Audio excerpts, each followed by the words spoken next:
When you want to find out about your family's history, well, you're in luck.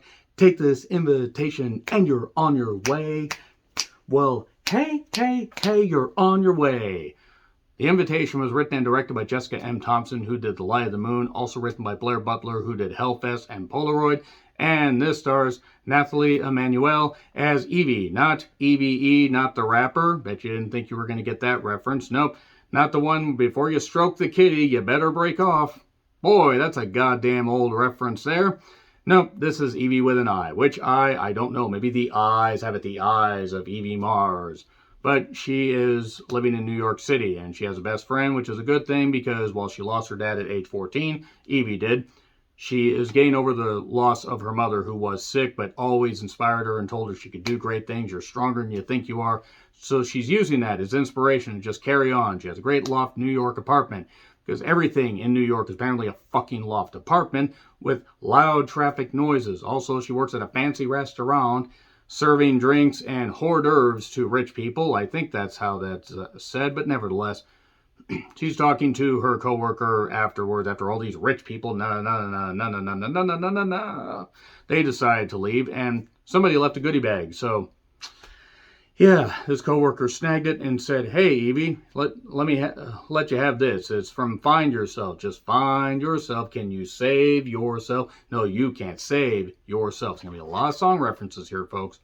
And she says, "Here's a DNA test in there. You need that. We've established that clearly. We absolutely have." But she takes it and sends in the results. And it turns out she has a second cousin in merry old England. Oliver, played by Hugh Skinner, and he talks to her.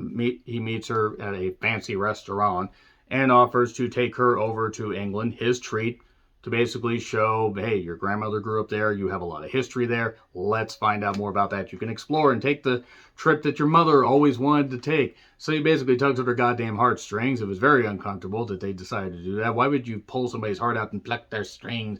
Mommy, I want a mullet. And then once she gets over to England, everything seems fine except the staff seems really weird and everybody is really, really rich. She doesn't feel like she fits in, but she likes this guy named Walt, a.k.a. Walter, a.k.a. Thomas Dowery. And she finds out that as things go on, there's some weird shit going on. And she's not sure what exactly she's going to do because maybe things aren't what they seem to be. So if you haven't seen the trailer, this is your fair warning. I'm going to talk about stuff that was at least in the trailer. If you missed this trailer, don't be too shocked. You might have actually seen it and not even noticed because the trailer was very, very generic. And also it's coming out at the very end of the summer. So that's basically it. It's a gothic horror film set in a very, very, very lavish mansion with a bunch of weird British people and a heroine played by Nathalie Emmanuel. That's your warning right there. I'm going to talk about the trailer now, just so you know. Talking about the trailer in 3, 2, 1, talking about the trailer. So if you've seen the trailer, congratulations, you've seen the whole fucking movie. That's basically what you've goddamn seen. The best way to describe this movie before I get into spoilers is basically it's trying to be kind of like The Turning with its gothic themes, but also it has more people than The Turning did because I don't think The Turning could have afforded. I think they blew their budget doing the goddamn shooting at the fancy house. But another movie that's been compared to in reviews is Ready or Not. Here I come, you can't hide. We're going to find you and make this boring. Oops, I'm tipping my hand as to how I felt about this. Basically, yes, there are vampires, gothic stuff, and Evie has to fight for her goddamn life. That's pretty much it right there. It turns out that all this stuff that clearly would be so obvious to anybody that possesses a fucking brainstem, any kind of working brainstem, it could be attached by 5%. You could have one brain cell that only fires 1 minute a day and you would be able to figure this out. But she's stupid. She buys into all this stuff. And then it turns out she's got to fight for everything that's going. She's got to fight for everything. She can't fight this feeling anymore. She forgot what they started fighting for. Okay, so now that I basically stated the plot and everything, this movie sucks. This movie is fucking rotten. It is putrid. Prey got put on streaming. Other movies get put on streaming or barely get any wide release, and they get shoved into streaming services, on the streaming services, whatever. This got a fucking theatrical release. People who are comparing it to Ready or Not, I do want to say right now, if you guys like this, great. If you guys like this, that's fine. Here's the thing about it, though. Ready or Not had life and energy and Samara Weaving. My goodness. Also, it had energy and comedy and a breezy pace to it. I'm not saying it was a perfect movie, but it was quite good.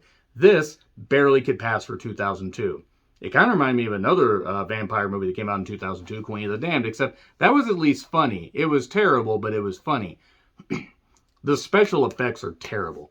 The goddamn pacing of this movie is fucking terrible. It's like a Lifetime movie with a few vampires thrown in. And I don't mind them trying to use inspiration like, you know, The Bride's a Dracula story, because that is something that is hidden in here. Well, oops, bit of a spoiler, but whatever, nevertheless. Spoiling this is not going to haunt anybody at all. It might actually save you from spending any money on this shit. Fortunately, I have the monthly pass at Regal, so I didn't have to spend much of anything. I just had to drive down there, and I wasted my time. Except I get to talk about how terrible this movie is, and it is fucking terrible. It is 100% terrible.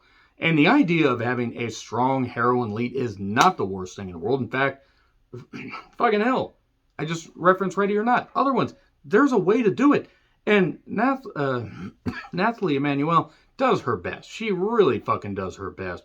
But everything about this movie is just hammered into your head. If this thing was more telegraphed, it would have been done in fucking Morse code, for God's sakes. In fact, Morse code probably would have been better than hearing some of the dialogue lines read out like they're being held hostage just off camera. No, please. I'm doing this. I want to suck your blood. Mwahahaha.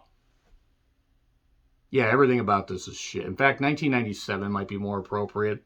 This does not even... There are fire effects, there are a whole bunch of other stuff. There's a lot of special effects in this that I think they were just trying to basically say, hey, we can be a fancy big budget movie, and they had about that much of a budget to do it. And they had about that much ingenuity. Now, I liked Hellfest, while I also recognize that Hellfest is not a great movie, but Polaroid, yeah, if you're going to write a movie like Polaroid, you have issues, like the fact that you wrote a movie called fucking Polaroid. Jessica M. Thompson seems to understand how to direct movies, but I don't think this was a good idea. It wasn't even that it was mismarketed, it's just really, really bad, because by the time we get to any of the juicy stuff, nobody cares about any of the characters. None of the characters mean anything. It just ends up being this laborious, stupid, repetitive, vapid vamp venture that just gets fucking ridiculous. It gets to the point where you don't want anybody to live. Because nobody is worth rooting for here. I'm sorry, not even the Evie character. Because she's so goddamn dumb and just buys into all this stuff. Even though she pretends to like be smart, they make her a goddamn idiot. Everybody else is just cookie cutter. They're fucking ridiculous. And if you couldn't tell if this was going to turn out and go tits up, then I really don't know what to fucking tell you. This movie is fucking terrible. If it's not on streaming within a month, I will be amazed. This is going to die at the box office. Because unlike Ready or Not, this was not good. This is neither ready nor not good enough to be in theaters. That's about the best I can come up with right there. Now let's get into fucking spoilers. Like the fucking spoilers actually fucking matter, since the trailer told you everything. But let's just get into them. It's in theaters if you want to watch it. 3, 2, 1, spoilers. Okay, so in the beginning, there was rap, as Dr. Dre once said, but also this woman doesn't want to suck blood and wants to hang herself, and she hangs herself. And she dies. It turns out that was actually her grandmother. Apparently. Somehow. Or maybe it wasn't her. Maybe it was just no, it was actually her grandmother. But anyway. Evie then gets swept off her feet by Walt once she gets over there. Her friend is trying to tell her they're trying to do a get out element, even though it's across the pond. And also what doesn't help this movie is it's PG-13. Now they try to put some violence in, but they don't really do much. You can't have a lot of blood. It's not going to attract that much of a bigger audience. I think if they had just made this rated R, made a full-on gore fest like Ready or Not, then maybe they would have actually done something with it. Lean into it. Lean into the fact that, God, Jesus, like, she gets over there. She accidentally ends up breaking the glasses. This maid staff comes there. This maid staff ends up getting killed off gradually because nobody's going to notice all these missing maid people. Why do they target Evie, though? That's the real question. Why do they target Evie? It turns out that because Evie was related to her grandmother, obviously, otherwise she wouldn't be her grandmother. She needs to complete this ritual, this wedding, to become a bride of this guy. Walt Eula. Anyway, what basically ends up happening is you see a lot of attempts at kills and violence that don't fucking work. The special effects are terrible. Bargain basement for the fact that this is the final cut of the movie. I'd hate to see what the special effects look like before they touch them up. But seriously, by the time it becomes obvious, she tries to escape, she gets captured, and then she gets brought back. And then she agrees to do the wedding because she was told by this one bride, played by Alana Bowden, who looks like, I swear I've seen her in something, but I can't think of what. But anyway, she says, "Hey, if you suck this guy off, you'll get his powers." Maybe misinterpreted that, but do that and you get his powers. As long as he's alive, you get his powers. Okay.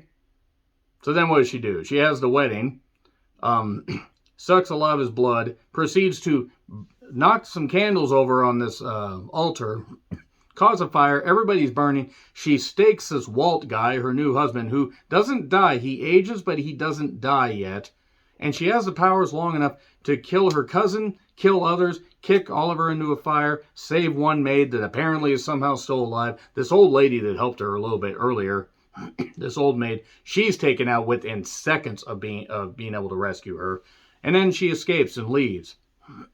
Evie does. And then she arrives with her friend 2 weeks later, and they go into this, because she's mortal now, she doesn't have her powers, but she's going to go and take down this realtor guy that is related to the Alexander name.